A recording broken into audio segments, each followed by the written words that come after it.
So actually, like recently, you see, there's a kind of space, the space lift of Jeff Bezos, Oh yeah, both of them. the chairman of Yeah, Amazon, yeah. to Bezos space. And so and Branson. I see this is more kind of innovation, Yeah, it's is kind it? of So disruptive yes, innovation. yes, He tried twice, one yeah, with Amazon selling books, yep, and then created to become a kind of a giant retailer that beat, right, that beat many traditional retailer in the world. And now he came up with the idea of space tourism and travel to space. So kind of disruptive innovation. exactly. So how do you see the difference between this one and the other kind of innovation? So Well, everyone okay, here it is again. disruptive innovation. I think the difference is probably the difference is just the scope and how difficult it is to. I mean, coming up with the idea was probably not that difficult, right? Maybe ever since, I mean, when I was a little kid, we all thought by now we'd all be driving flying cars and probably we would have somebody living on Mars already or the moon, right? We all, so everyone could imagine that. But here's where this is, I think, the biggest difference between the way I see creativity and innovation. So innovation in a business means actually executing. So executing to get that rocket ship into space as a private company. But now we've opened up everyone's imagination. They can think, oh wow, we could really do space tourism. And it's not just Bezos, right? It's Branson from Virgin Atlantic from Virgin did it 2 weeks ago, right? Yeah, and Elon Musk wants to put a Tesla into space. Yes. So Interesting, actually. It seems like now these kind of these billionaires are trying to compete on space tourism. Yes, and yes. they've changed the whole world of space. Yeah, Even and yet we're which most state, of us, which country, they cannot do it. But right, the private entity can do it. Absolutely, and most of us are not working for those companies, right? Or even Google, or that are coming up with brand new things. But let's think about even in a ministry, in the government. I was jokingly asking you, I said, I wonder how innovative the Ministry of Science and Innovation is, right? As a ministry, I wonder what they're doing new compared to other ministries, because that would be the challenge, right? Doing something. I think actually currently, now like in Cambodia, there's a creation of ministry that led with innovation, and also there's an innovation center. And I can count a few names. No, I think at least 10 names that come up with innovation, whether they're kind of physical stuff or even our program now we have DG innovation. Actually, I like this word. I love it. Soon we will have a collaboration. My DG Academy will have a collaboration to work on innovation to make sure that people understand it and adopt the concept into their entity, to their way of doing things and business. And so it's a good start. And also thank you for you help as well. No, I love it. I love it. I mean, it's starting with innovation. Yes. Is it because of is there any difference of innovation in culture? Here's what I think. So remember what we just said about the need. I started to say the need for collaboration, but that also means the need to have spirited, passionate conflict. Yeah. You need, Linda Linda Hill, I believe is her. Yeah, I think I got her name right. Of the academic, she talks about abrasiveness, even like collaborative, but like you have to be able to have this open conflict for real innovation. And cultures have, and so what I would say is not just a culture on a national culture, but cultures of companies they differ in that, in the tolerance for conflict, tolerance for new ideas, right? You can almost see a given company might really have more of a top-down, I follow what my boss says, so it's not my job to come up with new ideas. Whereas another company, they might, and I know this is one of the consulting companies we work with, when they bring in new people, they say, look, one of our values is that you are going to engage with people with your original ideas. We want that. And that might mean conflict. So how comfortable are you with that? I mean, where I live right now, a lot of Japanese companies are not into that kind of conflict.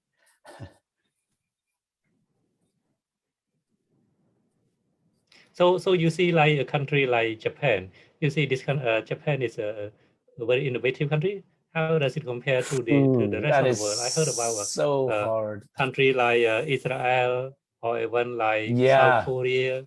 Yeah, South Korea is one of right. the, I mean, maybe one of the fewest country with Yeah.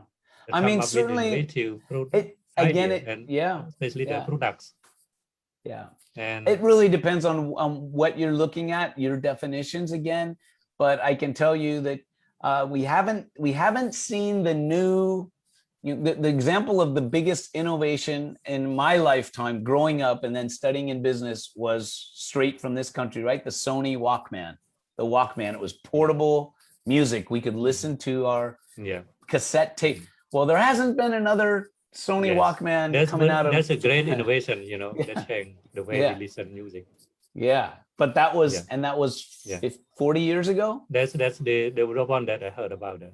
Yeah. Whereas where are we seeing, like you said, I'd say in the last 5 years or so, we hear a lot more from Israel, from South Africa. We just hear from different places now, right? And America continues to be a leader in innovation. I mean, it's not an accident that Jeff Bezos is from there.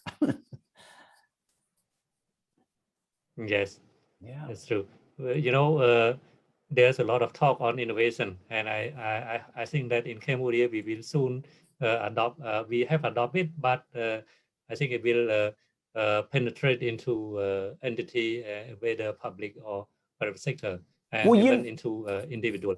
And what I see with you, Sopip, and all the clients I've worked with in Cambodia, one thing that you have already as an advantage is a cheerful attitude. Like, people are smiling, even at work, they're laughing. Yeah. And if you are laughing, if you're having fun, if you're enjoying, that's opening up your mind. It's the opposite of fear. Now, if you have a fearful culture, people are afraid, they close down and they narrow. If we want innovation, we need openness, right? We need creativity. You need to be free to take risk, make mistakes, right? There's going to be a lot of mistakes if you're innovating. If you're truly doing something new, they're not all going to work. But Cambodia, what I've seen is that you have a natural, there's such a good nature to people, right? And it's a young country, so you have a lot of energy there with that young too. population. Exactly. And I'm just curious, I don't know if every company is like when we were working. So do you see that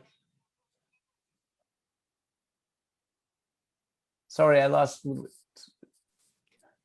Andrew, you see that currently with the kind of we have kind of COVID-19 pandemic, we face the challenge, and also we got the opportunity of having a digital technology coming in as well, that are penetrating in the way we work and the way we live, all that sort of thing. So it has helped us to try new things, to testing thing and try to find whether this is good and whether we can apply it in this way.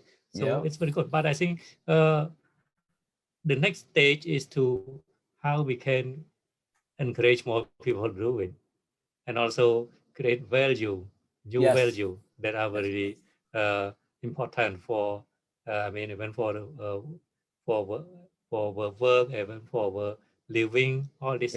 And so from your experience, how do we foster innovation in our workplace? Like currently we have to work from home, some have to work directly in the office, but at the you used to have 100 people, let's say 100 people in the office, but now suddenly you have 20 or 30 people. So to how me, we can foster innovation I believe the hybrid environment is very conducive to innovation.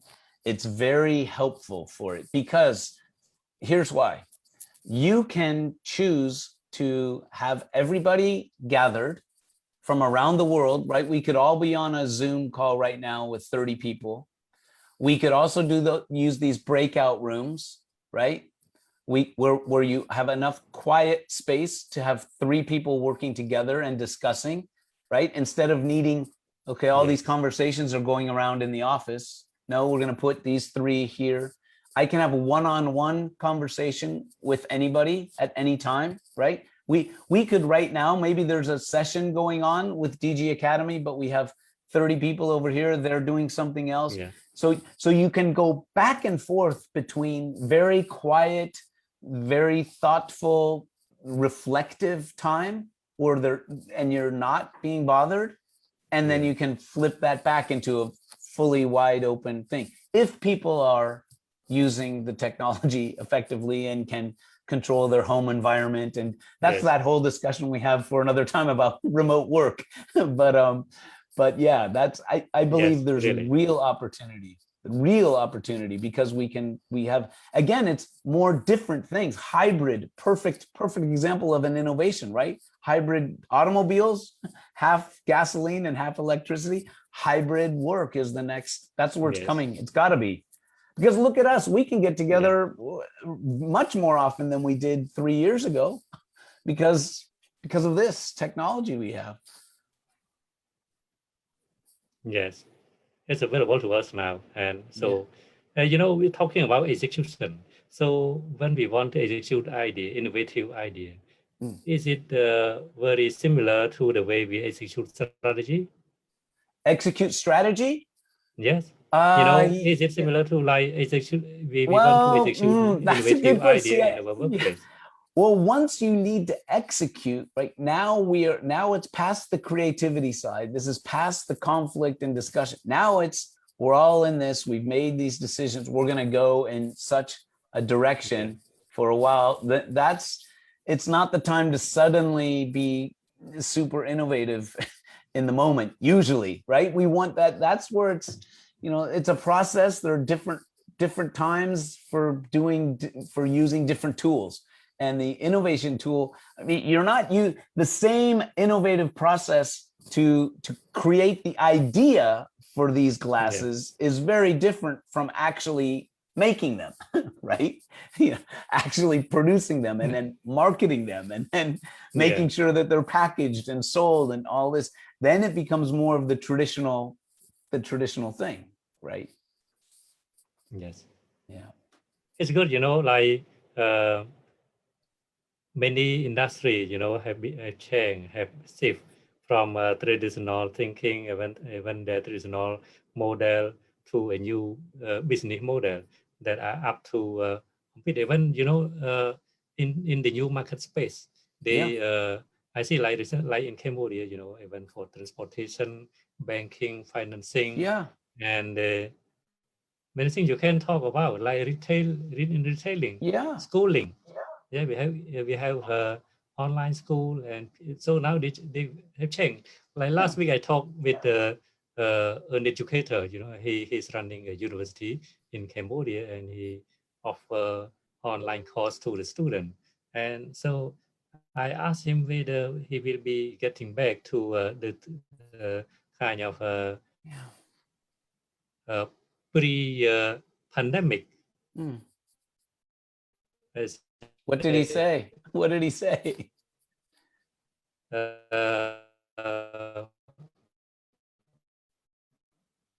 We will go ahead. Everything because will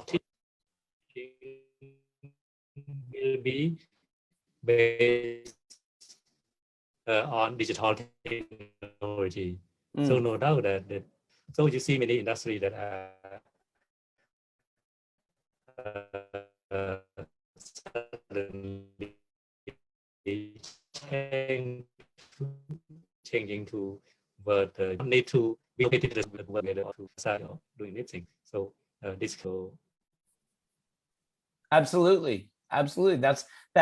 Sorry, I missed a little bit of that with the internet. So we don't have the perfect we don't have the perfect solutions yet.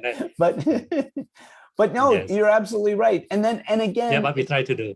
Yes, and we're going to see hybrid, because I was just talking also with a university professor today who said, yeah, as a professor, I love to be able to do this online and anywhere now, but the students still want to get together.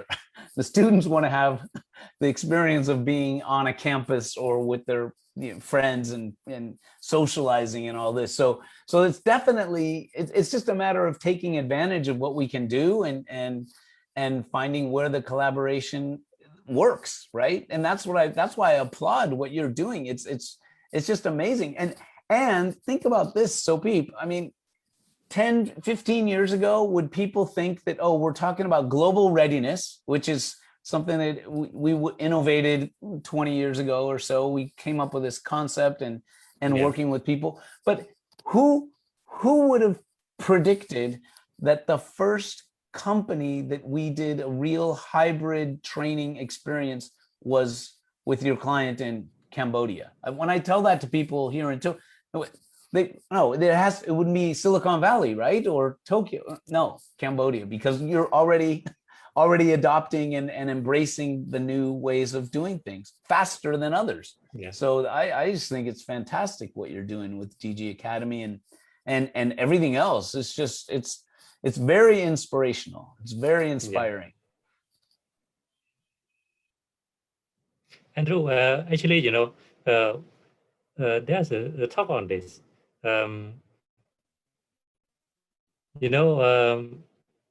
While people are working from home, and they face the challenge of maybe some may have a noisy space at home, or maybe kind of bothering stuff around them, and Yes. On the other side, they are having pressure of for example, from the workplace, and also maybe from the pandemic, and sort of thing like that. And is there any way that we can help them to tell them, hey, you should do this, or maybe you try this way to be more innovative?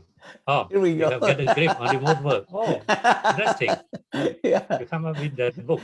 Yes, tips You and have finished. techniques. You have finished it already. Yeah, I finally finished. I know I was talking to you about it earlier this one, but yes, there are many ways you can work together to help people get more involved, and also even setting up their workspace at home. There's a lot to cover. Maybe that would be worth a whole new Digital Academy topic. Be happy to talk with you on remote work. But yes, it's a serious issue, because some people do feel challenged. I mean, it's really interesting times. There are people who are embracing fully that's all they want to do now is work online. Others are saying they can't wait to get back and they want to be back in the office. And then there's this kind of middle, or just a hybrid, right? People are saying, well, I want to go into the office, but twice a week or 3 times a week. And then you see some companies are innovating and coming up with new ways and new processes, and other companies are saying, okay, here's the rule, you must come in. So, that's going to be the challenge coming up for everybody. Okay, Andrew, thank you very much for sharing today, and I think it's very late for you in Tokyo. Now it's nearly 11 o'clock up there, and I hope you have a very good sleep tonight. Hey, thank you. Thank you. Talking. Great talking to you, Sopeep, and best of luck. And if anybody has questions for me, or I'm sure you're ready to pass them on. So thank you, everybody who's listening, watching. Would love to hear from you. Thank you, Andrew. Thank you. Thank you very much. Be safe and good night from Phnom Penh. Same to you, Sopeep. See you soon. So, ខ្ញុំបាទនឹងលោក Andrew Silberman សូមថ្លែងអំណរគុណចំពោះការតាមដានទស្សនារបស់លោកអ្នកសូមជូនពរលោកអ្នកបានជួបសេចក្តីសុខហើយនឹងសុវត្ថិភាពហើយសូមជូនពរសិរីសួស្តីទាំងអស់គ្នាសាយ័ន្តសួស្តី